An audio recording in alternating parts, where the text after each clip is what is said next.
علیکم ورحمت الله وبرکاتو. په دې هیله چې راته روغ او جوړ وشپېره د خوشحالۍ کامیابۍ سره پیل کړی وي. هغه دوستان څخه مننه ده چې زما یوټیوب چینل نوی یوټیوب چینل مې درسره سبسکرایب او ترڅنګ یې بیل آیکن هم ووایئ او ویډیو هم هرومرو درسره راغی ترڅو نور په مخ هم ورشي. راځو دغه ډېره په زړه پورې ویډیو ده. په دغه کې زه درته وښایم چې څنګه خپله فیسبوک آی ډي په سټایلي نوم او په یو نوم سره جوړه کړو. څرنګه ده او راځو د هر څه نه مخکې به تاسو چې وکړئ په دغه انډونیشیا یو پی ان دا به زما په بلاګر کې دغه لینک پریت وي. تاسو به خالي ډاونلوډ هیر یو رنګ ورکړل شوی په هغه چې کلیک وکړئ ډایرکټ به هغه تلل شي.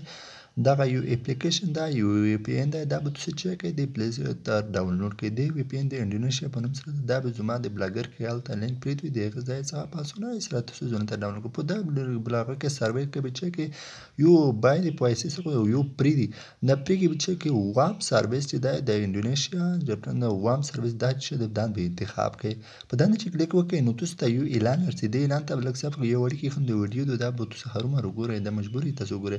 په سکند وینو بیا به کراس علامه چې ویني هغه کراس علامه باندې کلیک وکړئ. د اعلان به چې سکیپ شي یعنی ختم شي. نو اوس پروسه چې دلته دغه وی پی ان چې دا اپوزیکا وام سرویس چې دا دغه شو روغلسلو هغه وام سرویس دا کې زموږ د شین چې ویني کنیکټس انډونیشیا په داند چې کلیک وکړئ نو تاسو وی پی ان به چې سرور براون شي یعنی تاسو وی پی ان به چې کنیکټ کول یعنی وصلول چې شروع وکړي.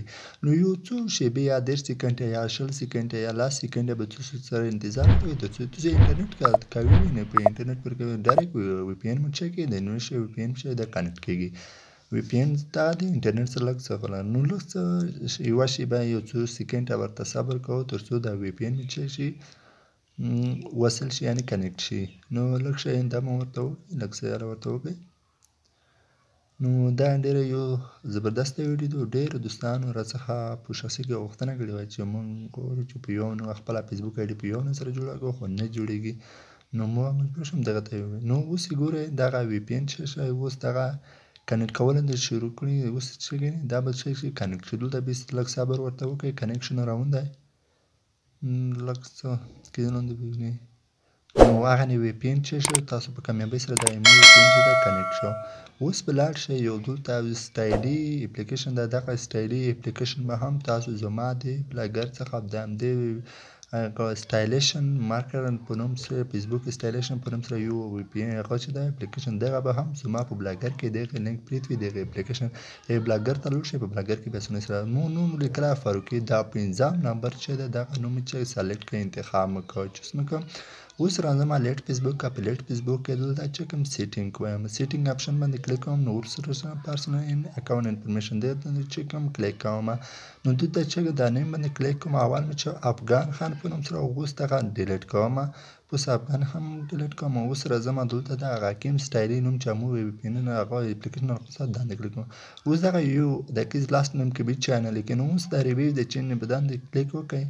نو دا نه چې کله کلیک وکړئ نو اوس به لږ څه صبر ورته وکړئ چې تر څو د تاسو نوم چې شي وقابل کړو. نو دا کار په کامیابۍ سره چې وصل شو. اوس لاندې کوم هغه پاسورډ ازور پاسورډ چې ورکړی فیسبوک ته هغه ورکړئ چې سیو د چین باندې کلیک وکړئ. نو زمونږ آی ډي به چې شي په سټایلي نوم او په یو نوم سره چې شي جوړه شي. نو اوس راځو تاسو لوډ شئ د خپل اپلیکیشن ته خپل پروفایل ته لوډ شئ. په پروفایل کې زه کلیک وکړم اوس یې ګورم. نو هیله لرم دوستانو چې ویډیو مو خوښه شوې وي دغه ویډیو څومره دغه فیسبوک آی ډي مې څومره ښکلې جوړه نه هیله لرم چې ویډیو مو خوښه شي یا ویډیو مو ترڅنګ لایک او چینل سره سبسکرایب وکړئ. بلې ویډیو